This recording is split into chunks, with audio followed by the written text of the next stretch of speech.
Haití en el siglo XIX, desde la revolución de esclavos hasta la ocupación norteamericana, 1791-1915.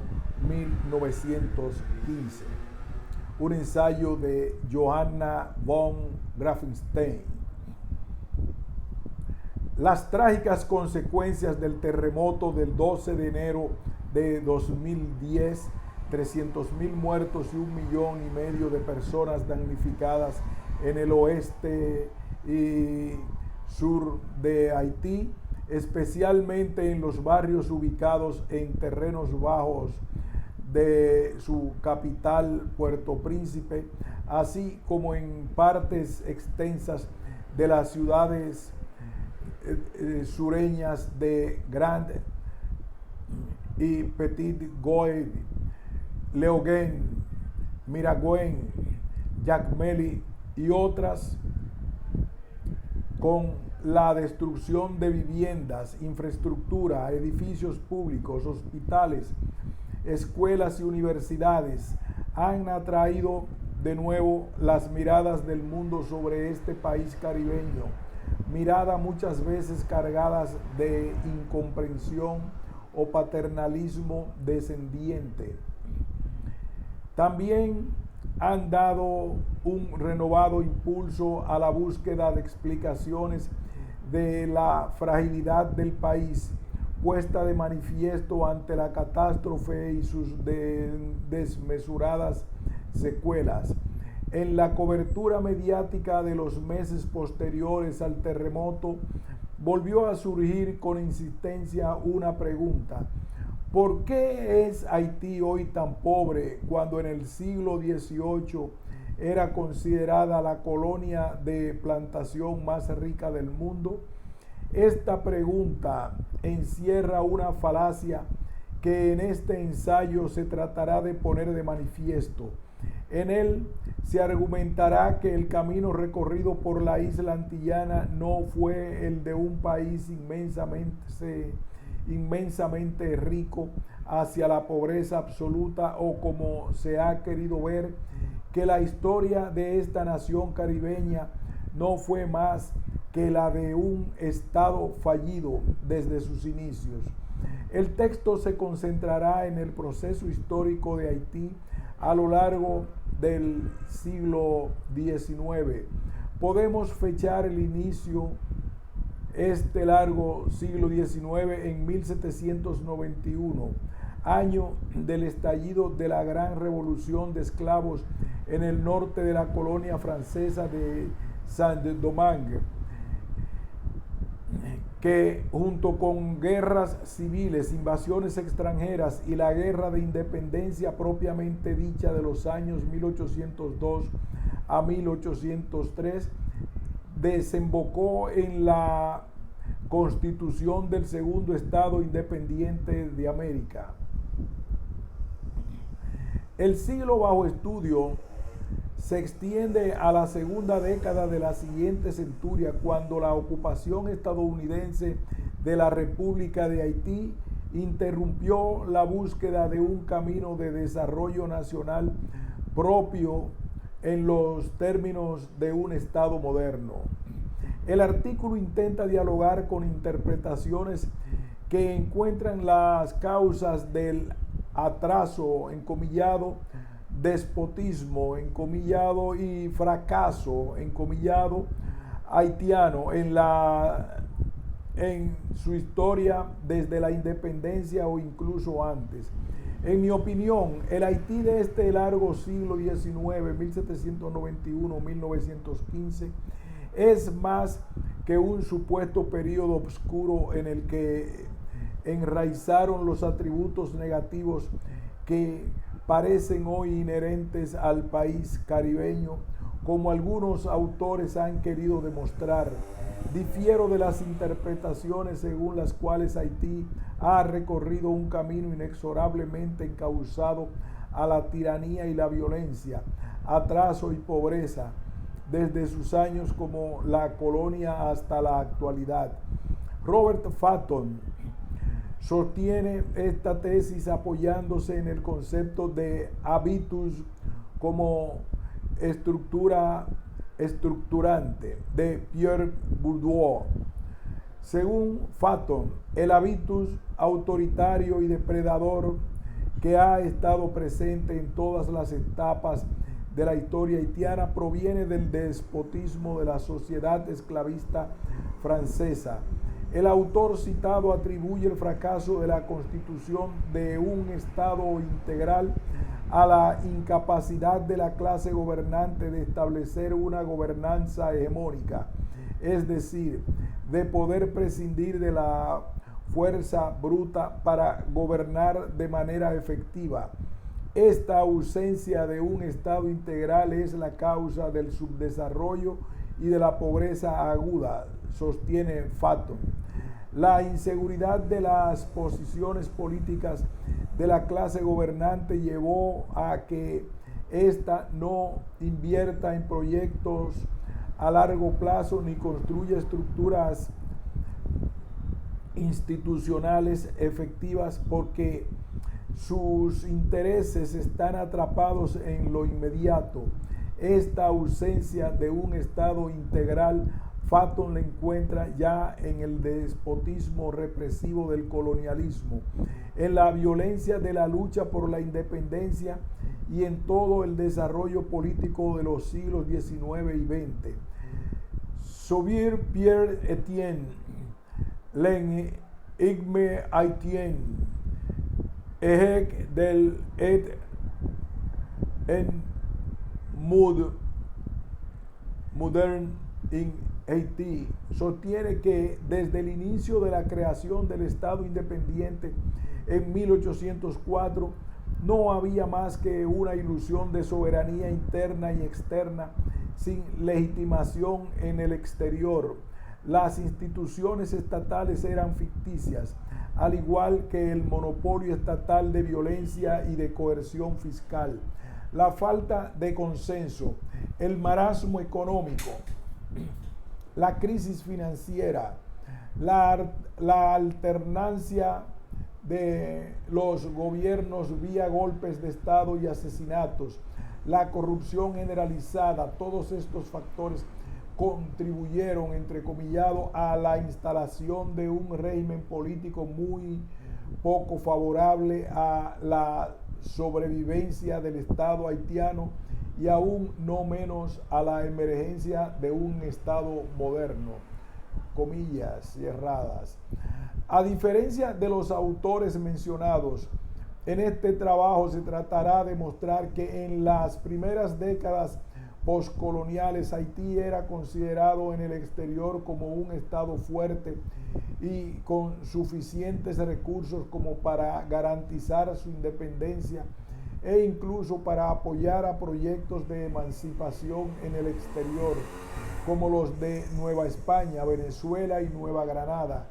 Incluso en la segunda mitad del siglo, varios gobiernos haitianos apoyaban a diferentes facciones en la lucha en la vecina República Dominicana, en la que se enfrentaban adherentes proyectos de protectorados externos y defensores de una república independiente.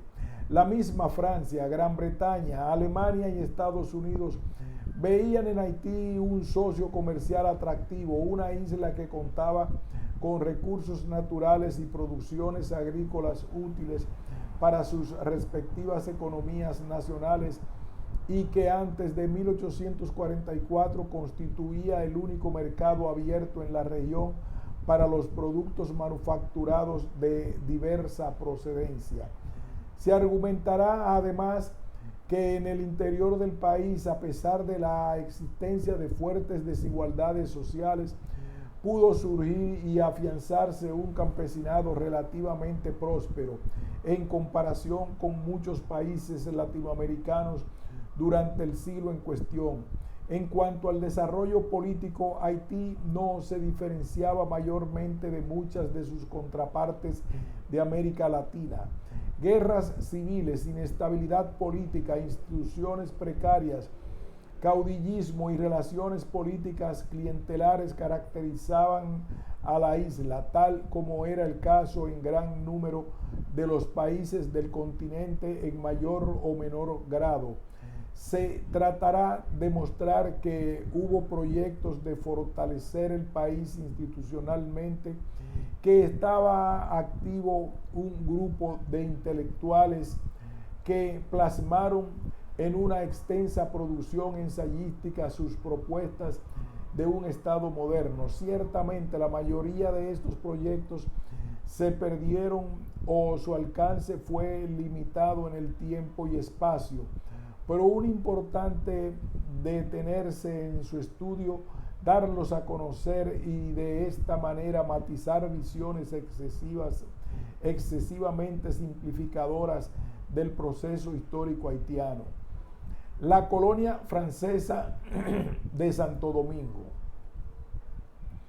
El Santo Domingo francés o Saint-Domingue ocupaba la tercera parte de la isla española y era vecina de la colonia española de Santo Domingo. Era una colonia inmensamente productiva, principal abastecedor del mercado europeo de azúcar y café, además de generar importantes exportaciones de reservaciones de añil, algodón y cacao. Se le considera ejemplo de un colonialismo exitoso e importante dinamizador del comercio exterior francés. Este modelo de éxito descansaba sobre el trabajo de casi 500,000 de africanos esclavizados, en su gran mayoría de nacidos en África y deportados a América por los tratantes franceses y de otras naciones. Una pequeña parte de la población era constituida por blancos, 9.3%, y un porcentaje aún menor corresponde a la gente de color libre, 6.2%. Con los acontecimientos que se dieron en la metrópoli en 1789, también los diferentes sectores sociales de la colonia empezaron a movilizarse, cada uno con un proyecto de libertad e igualdad propio.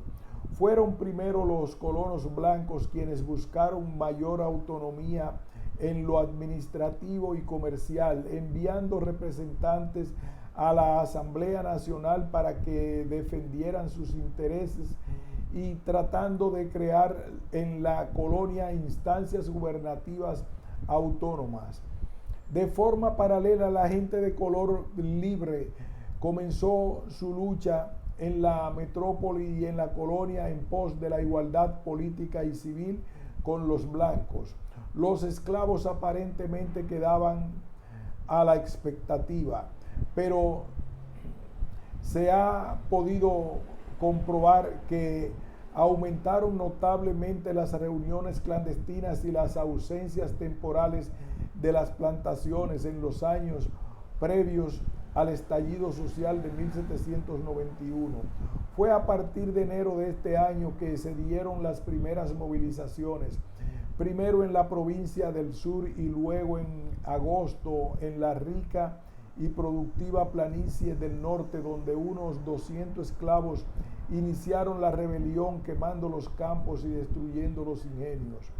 De manera que en pocas semanas la mayoría de las parroquias estaban en llamas y el número de rebeldes creció a varias decenas de miles. En las provincias del oeste y sur, la participación de los esclavos en la guerra civil estuvo atada a los intereses de los plantadores blancos y de color, pero su fuerte papel fue decisivo en varios momentos. En 1792-1793 se dio una segunda rebelión en el sur, liderada por los esclavos mismos. En los años siguientes, la revolución haitiana seguía estando estrechamente vinculada a los sucesos de la metrópoli. Con la proclamación de la República en septiembre de 1792 y la ejecución de Luis XIV a inicios del año siguiente, España y Gran Bretaña declararon la guerra a Francia republicana y regicida e invadieron a Saint-Domingue. En verano de 1793, los representantes de la República tuvieron que llamar en su ayuda a los esclavos rebeldes de la provincia del norte, con la promesa de darles la libertad a cambio. Así se produjo la abolición de facto en 1793, que anunció y adquirió carácter de ley pocos meses después y vigencia para todas las colonias de Francia, el 4 de febrero de 1794. Las siguientes etapas de este proceso revolucionario corresponden al líder militar y político Toussaint Louverture, quien había sido esclavo hasta los 37 años y después vivió como un pequeño propietario libre hasta el inicio de la Gran Rebelión del Norte. Toussaint expulsaría a los ingleses y franceses de la colonia y llevará a esta al borde de la independencia. Con la constitución que proclamó en 1801, que si bien declaró a Saint-Domingue colonia de Francia, le confirió una gran autonomía ya de la gobernatura vitalicia. Sin embargo, Napoleón Bonaparte tenía otros planes. Quería restituir el poder francés en América, con Saint-Domingue como centro de la recién adquirida Luisiana y los antiguos territorios de Martinica, Guadalupe y Guyana como demás partes constitutivas. El primer cónsul envió un ejército de más de 20,000 hombres al mando de su cuñado Víctor Emmanuel Leclerc. Durante 2 años, 1802-1803, estas fuerzas trataron de someter a Toussaint y sus lugartenientes. Lograron apresar al militar y político autonomista, quien fue enviado a Francia, donde murió aislado del mundo en una gélida celda de un fuerte en el Jura francés. A partir de octubre de 1802, sus seguidores negros y mulatos volvieron a la lucha y se unieron bajo el mando de Jean-Jacques Dessalines, quien venció y expulsó los franceses. Es interesante notar que estas fuerzas locales anticolonialistas y antiesclavistas se llamasen indígenas, aunque todos eran de origen africano.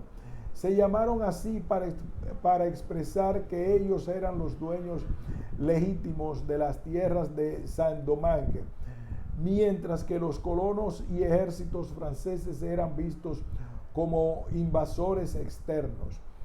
Por ello dieron al nuevo estado que crearon el antiguo nombre taíno de Haití. Así nació el segundo estado independiente de América, el primero de América Latina, en medio de las cenizas de las plantaciones y ciudades, con la pérdida de una tercera parte de su población, la desaparición de la antigua clase dominante blanca que emigró o murió durante la guerra. El único estado en el mundo a inicios del siglo XIX gobernado por ex esclavos y sus descendientes.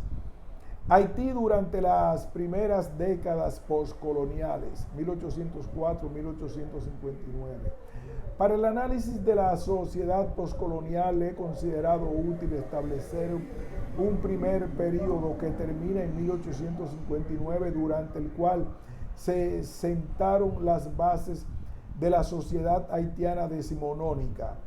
En lo político, el periodo 1804-1859 se caracterizaba por una sucesión de gobiernos encabezados por ex líderes de la Revolución y Guerra de Independencia, con el breve gobierno inicial de Jean-Jacques Dessalines, 1804-1806, seguido por la división del país en dos estados, con el gobierno de Alexandre Pétion en la República del Sur y el de Henri Christophe en el norte, a partir de 1811 como monarca.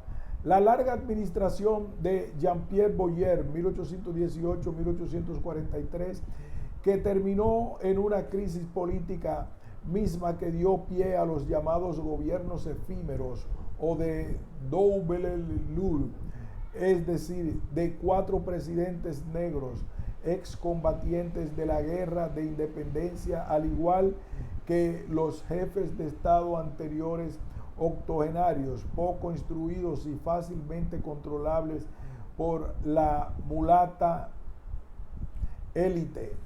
Sin embargo, el último de ellos, Faustin Soulouque, impuso un régimen autocrático y autoritario, y aunque se coronó emperador en 1853, para el regocijo de la comunidad internacional despectiva y racista, su caída en 1859 marca en nuestra periodización el fin de este primer periodo nacional haitiano. Con respecto a las bases materiales del país durante los 55 años posteriores al acceso a la independencia, es importante resaltar la pérdida de la extraordinaria capacidad exportadora que lo había caracterizado en el período colonial. Haití dejó de exportar azúcar en gran escala. Solo el café y algunos otros productos se mantuvieron de los cultivos comerciales. También creció la exportación de maderas preciosas y de tinte, pero la mayor parte de la agricultura estaba orientada hacia el consumo interno, una tendencia que Alexander von Humboldt consideró como altamente favorable al desarrollo poblacional y social de la joven nación. A diferencia de la mayoría de los observadores contemporáneos, Humboldt criticaba la dependencia del exterior de las economías de plantación antillanas, tanto para la colocación de sus producciones como para el suministro de casi todo lo que consumían. La producción de Haití, orientada desde la independencia en gran medida hacia el consumo interno, le pareció mucho más benéfica a su población, en cuyo crecimiento acelerado el viajero alemán veía una prueba fehaciente de lo positivo de este tipo de economía. Los factores que determinaron los cambios productivos durante las primeras décadas del siglo XIX fueron la destrucción de instalaciones productivas y de vías de comunicación durante los 13 años de guerra que precedieron a la proclamación del Estado soberano en 1804, el retiro de capitales con la emigración de mayor parte de los plantadores franceses y la precariedad de capitales internos. Fue también importante la renuencia de los antiguos esclavos a regresar al trabajo en las pocas plantaciones que se reactivaron después de la deconstrucción. Fue también importante la renuencia de los antiguos esclavos a regresar al trabajo en las pocas plantaciones que se reactivaron después de la destrucción de la guerra, y de los que se apoderaron los miembros de la nueva élite social y económica, líderes políticos y militares, negros y mulatos, así como los descendientes de color de los propietarios mulatos y blancos de la época colonial. Los repetidos reglamentos agrarios tenían como objetivo obligar a la masa campesina a un trabajo semiforzado en las grandes propiedades, pero su éxito fue bastante escaso. Los cultivadores, como se denominaba a los ex esclavos, huían del trabajo en las plantaciones, se refugiaban en terrenos montañosos donde sembraban en pequeñas parcelas todo lo necesario para su consumo, al tiempo que cultivaban café, producto que seguía teniendo una alta demanda en el exterior por su gran calidad. El siguiente cuadro muestra las aportaciones de los últimos años coloniales.